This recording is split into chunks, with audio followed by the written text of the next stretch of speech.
The moment Colonel Hayes saw the ring on her finger, his entire body went rigid. His coffee mug stopped halfway to his mouth, suspended in midair as his eyes locked onto the worn silver band, its insignia barely visible beneath years of wear. Behind him, 200 Marines stood in formation, waiting for graduation to begin, her son among them. And none of them knew that the quiet woman in the back row had just been recognized by the one man who understood exactly what that ring meant and what it cost. 6 hours earlier, Sarah Chen had pulled into the parking lot at Marine Corps Base Quantico with her windows down, letting the Virginia morning wash over her. Pine trees, distant cadence calls, the smell of fresh-cut grass mixed with something sharper, gun oil, maybe, or just the weight of discipline soaked into the ground itself. She'd been here before, years ago, but it felt different now. Smaller, somehow. Or maybe she was just older. She wore simple clothes, dark jeans, a gray cotton shirt, low boots. Nothing that drew attention. Her hair, streaked with silver she'd stopped covering years ago, pulled back into a clean ponytail. No makeup, no jewelry except for one thing. The ring. It sat on her right hand, third finger, the metal thin from decades of wear. The insignia had faded almost completely, just the faint outline of an eagle, globe, and anchor still visible if you knew what you were looking for. Most people didn't. Most people saw a middle-aged woman and moved on. That was fine with her. She checked her phone. 2 hours until the ceremony. Enough time to grab coffee, find her seat, and blend into the crowd of proud parents who would spend the morning crying and taking pictures. She smiled faintly at the thought. She'd probably cry too. Watching your son graduate officer candidate school wasn't something you did twice. Daniel had worked for this. 3 years of preparation, countless early mornings, the kind of discipline that didn't come naturally, but had to be built, brick by brick. And he'd done it. Today, he'd stand in formation as a second lieutenant, and she'd be there to see it. She stepped out of the car, grabbed her bag, and started walking toward the parade deck. The base was already busy. Families streaming in, Marines moving with purpose, the hum of controlled chaos that came with big events. Sarah moved through it easily, her stride efficient, her eyes tracking exits and choke points out of habit before she even realized she was doing it. The coffee stand sat near the visitor center, a small booth with a hand-painted sign. She ordered black, paid, and turned to find a bench. That's when she saw him. Colonel Nathan Hayes stood about 20 feet away, talking to a junior officer, his posture parade ground straight, his uniform pressed with the kind of precision that suggested he'd done it himself. He was older now, gray threading through his hair, new lines around his eyes. But the presence was the same. Command didn't fade. It just aged. Sarah's hand tightened slightly around her cup. She hadn't expected to see him here. Hadn't thought about it, really. But of course he'd be here. Senior officers always were. For a moment, she considered walking the other way. But that would draw more attention than just staying still. So she stayed. Hayes finished his conversation, dismissed the lieutenant with a nod, and turned. His eyes swept the area casually, the way senior officers do, cataloging everything without seeming to look at anything in particular. Then his gaze landed on her. He didn't react immediately, just a brief pause, the kind most people wouldn't notice. But Sarah noticed. She saw the slight narrowing of his eyes, the way his weight shifted almost imperceptibly onto his back foot. Recognition flickering, not of her face, but of something else. His eyes dropped, to her hand, to the ring, and everything changed. The casual sweep of his gaze stopped cold. His jaw tightened. The coffee mug he'd been holding froze halfway to his mouth, and for a full 3 seconds, Colonel Nathan Hayes, a man who'd led Marines through 2 combat deployments and never flinched under fire, just stood there, staring. Sarah met his eyes, calm and steady. She didn't smile, didn't nod, didn't acknowledge what he'd just realized. But she saw it land, saw the exact moment he understood who she was, or more accurately, what she'd been. Hayes lowered his mug slowly, his expression shifting from recognition to something deeper. Respect, maybe, or disbelief. He took a step forward, then stopped himself, his training kicking in. You don't approach someone like that in public. Not without permission. Not when their presence here meant they'd chosen to stay invisible. Sarah gave the smallest nod. Just enough. Hayes returned it, sharper, more deliberate. Then he turned and walked away, his stride controlled, his shoulders tight. But Sarah knew what would happen next. Because men like Hayes didn't let things go. They didn't walk away from questions. Especially not questions that wore Marine Corps rings nobody was supposed to have. She took a sip of her coffee, her hand steady, and started walking toward the parade deck. The ceremony would start soon. In one way or another, the truth was about to come out. The ceremony began with precision. 200 officer candidates stood in perfect rows, eyes forward, back straight, every movement synchronized. The families filling the bleachers grew quiet as the national anthem played, the flag snapping in the morning breeze. Sarah sat near the back, 3 rows from the top, her eyes scanning the formation until she found him. Daniel. 3rd row, 2nd from the left. His uniform crisp, his posture exact. She felt the swell of pride tighten her chest, unexpected and overwhelming. He looked so much like his father in that moment. Same jawline, same steady focus. The thought stung, but she pushed it aside. Today wasn't about grief. Today was about him. The commanding officer stepped forward to deliver remarks. Not Hayes. Someone else, a brigadier general Sarah didn't recognize. His voice carried across the field, strong and clear, talking about leadership and sacrifice and the weight of the oath they were about to take. Sarah listened, but her attention kept drifting to the side, where Hayes stood among the other senior officers. He wasn't looking at the formation. He was looking at her. Not obviously, not in a way anyone else would notice. But she felt it, the weight of his gaze, the questions forming behind it. She'd been careful for years, staying off grids, keeping her name out of after-action reports. But rings were different. Rings were physical, and the one she wore wasn't issued to anyone outside a very specific, very classified unit. Hayes knew that. The ceremony continued. Speeches finished. The officer candidates recited their oaths, voices blending into a single powerful affirmation that echoed across the parade deck. Sarah's throat tightened as Daniel spoke the words, his voice clear and strong. Then it was over. Families surged forward, breaking ranks, rushing to embrace their newly commissioned officers. Sarah stood slowly, letting the crowd move around her, taking her time. She wasn't in a hurry. Daniel would find her. He always did. But before she could take 3 steps, a voice cut through the noise behind her. "Ma'am." She turned. Hayes stood at the base of the bleachers, his posture formal, his expression controlled. Up close, she could see the weight he carried, not physical, but operational. The kind that came from making decisions that cost lives, even when they were the right ones. "Colonel," Sarah said evenly. Hayes glanced briefly at the crowd, then back at her. "I don't mean to intrude, but I need to ask you something." "Go ahead." His eyes dropped to her hand again, just for a second. "That ring. What about it?" "It's not standard issue." "No," Sarah agreed. "It's not." A beat of silence passed between them, heavy with implication. Hayes lowered his voice, stepping slightly closer. "I've only seen 3 of those in my entire career. All of them belong to operators in a unit that doesn't officially exist." Sarah didn't respond. She just held his gaze, calm and unwavering. Hayes exhaled slowly. "You're not a spouse." "No. You earned it." It wasn't a question. Sarah gave a single, small nod. Hayes' expression shifted then, something between respect and disbelief settling into his features. "How long?" 12 years active. 3 more contract. "Where?" "Everywhere you're not cleared to know about."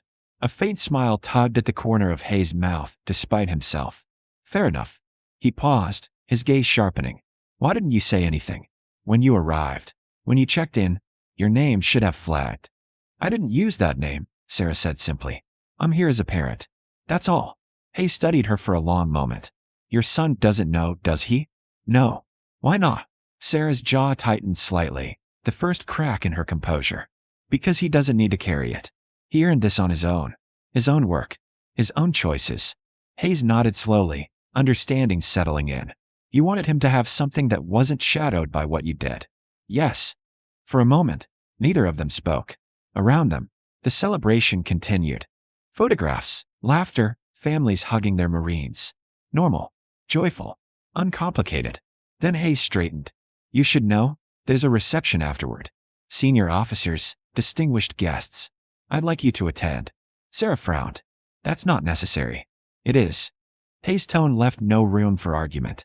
"Because there are people here who need to understand what real service looks like. And they won't, unless they see it." Before Sarah could respond, a voice called out behind her. Mom, she turned. Daniel was pushing through the crowd, his face lit with a smile so wide it made her chest ache. He reached her in seconds, pulling her into a tight hug that lifted her slightly off the ground. You made it, he said, his voice thick with emotion. Of course I did, Sarah replied, holding him just as tightly. I wouldn't miss this.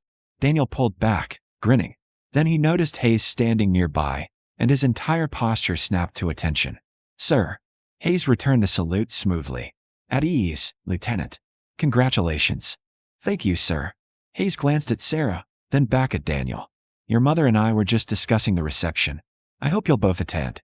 Daniel blinked, surprised. Ah, yes, sir. Of course. Good. Hayes gave Sarah one last meaningful look. I'll see you both there. Then he turned and walked away, leaving Sarah standing with her son, the ring still visible on her hand. Daniel noticed it for the first time, frowning slightly. Mom, where'd you get that ring? I've never seen you wear it before. Sarah looked down at it, the worn silver catching the light. Then she looked back up at her son, the pride and fear and love all tangled together in her chest. It's a long story, she said quietly. Daniel smiled. We've got time. Sarah hesitated, then nodded. Yeah, she said. Maybe we do. The reception hall hummed with controlled energy. Officers in dress uniforms stood in clusters. Families mingled near tables lined with refreshments, and the low murmur of conversation filled the space with a sense of celebration and tradition.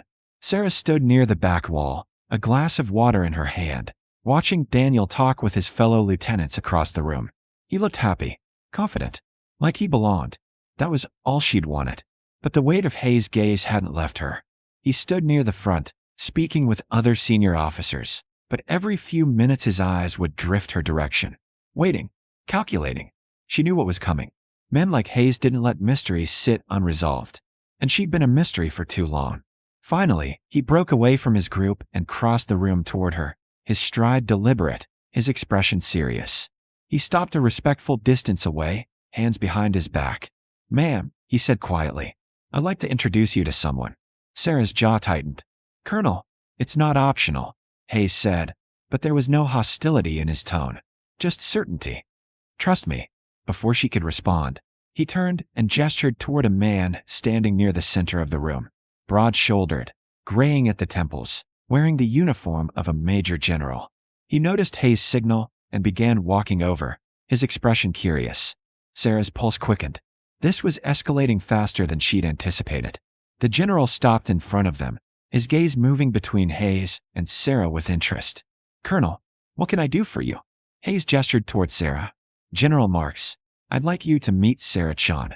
The general extended his hand politely. Ma'am, pleasure. Sarah shook it, her grip firm, her expression neutral. General. Hayes didn't waste time. Sir, I need you to look at her right hand. Marks frowned slightly, confused, but his eyes dropped. The moment he saw the ring, his entire demeanor changed. His hand, still holding Sarah's, tightened briefly before he released it. His gaze snapped back to her face, then to Hayes, then back to her. He stopped himself, lowering his voice. Where did you get that? I earned it, Sarah said simply. Marks stared at her for a long moment, his mind clearly racing. Then he looked at Hayes. You're certain? Yes, sir. Marks exhaled slowly, his expression shifting from confusion to something far more serious. How long were you active? 15 years total, Sarah replied. 12 active duty, 3 contract. Theater. Middle East. East Africa. Classified operations. Marks nodded slowly, his respect visible now. I've read the after-action reports from those units. Most of them are redacted so heavily you can barely piece together what happened. But the ones I did read, he paused. You're telling me you were part of that? Yes, sir. Why didn't you stay in? Sarah's gaze shifted briefly toward Daniel, who was still laughing with his friends across the room. Because I had a son who needed a parent more than the Corps needed another operator. The words hung in the air, simple and devastating. Marks followed her gaze, understanding settling in. He doesn't know, does he? No, sir. Why not? Because this is his moment, Sarah said quietly. Not mine. Marks considered that, then nodded slowly. I respect that. But he's going to find out eventually. Men like him, they ask questions. I know, Sarah said. When he's ready, I'll tell him. Hayes spoke up. Sir, I think it's important that the other officers here understand what real service looks like. Not just the visible kind. Marks looked at him sharply. You want me to acknowledge her publicly? I think it would mean something, sir. To everyone here. For a moment, Mark said nothing. Then he turned back to Sarah. Would you allow me to do that? Sarah hesitated, her instincts screaming at her to say no, to stay invisible, to keep the past buried where it belonged. But then she thought about Daniel, about the other young officers in this room who believed. Service only looked one way. If it helps them understand, she said finally, then yes. Marks nodded. Thank you. He stepped away briefly, spoke to an aide, and within minutes the room began to quiet as word spread that the general was about to speak. Officers and families gathered closer, curiosity rippling through the crowd. Daniel appeared at Sarah's side, frowning slightly. Mom, what's going on? I'm not sure, Sarah said honestly. Mark stepped to the front of the room, his voice carrying easily. Ladies and gentlemen, thank you for your attention. Today we've celebrated the commissioning of some of the finest young officers this Corps has ever produced. But I want to take a moment to recognize someone else. He gestured toward Sarah. This woman's name is Sarah Chen. Most of you don't know her. But 15 years ago, she served in one of the most classified and dangerous units in the United States military. The kind of unit that operates in places we don't talk about, doing things we can't acknowledge. A ripple of shock moved through the crowd. Daniel's head snapped toward his mother, his eyes wide. Marks continued. The ring she wears isn't standard issue. It's not something you can buy. It's earned through years of operations that most of us will never fully understand. And she earned it. He paused, letting the weight of that settle. She's here today not as a veteran, not as a former operator, but as a mother, watching her son begin his own journey in this Corps. And I think that's worth recognizing. The room erupted into applause. Not polite, not performative, but genuine. Officers who'd spent their entire careers in service understood exactly what Marks was saying. Sarah stood still, her chest tight, her eyes stinging despite herself. Daniel turned to her, his voice barely a whisper. Mom. Later, Sarah said softly. We'll talk later. He nodded, but she could see the questions forming, the realization settling in. After the applause faded and a reception resumed, Daniel pulled her aside, away from the crowd. They stood near a quiet corner, and for a long moment, he just looked at her. Why didn't you tell me? He asked. Because I didn't want it to define you, Sarah said. You worked for this. You earned it. I didn't want you carrying my past into your future. Daniel shook his head slowly. You really did all that? The things he said. Yes. He exhaled, running a hand through his hair. I don't even know what to say. You don't have to say anything, Sarah replied.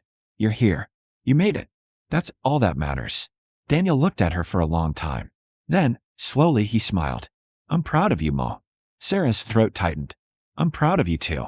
They stood there together as the celebration continued around them, mother and son, both Marines in their own way, both carrying the weight of service that didn't need to be spoken to be understood. And as the sun set over Quantico, Sarah realized something she hadn't expected. She didn't need to hide anymore. Not from her son, not from herself. The ring on her hand wasn't a secret. It was a reminder, and she'd earned the right to wear it.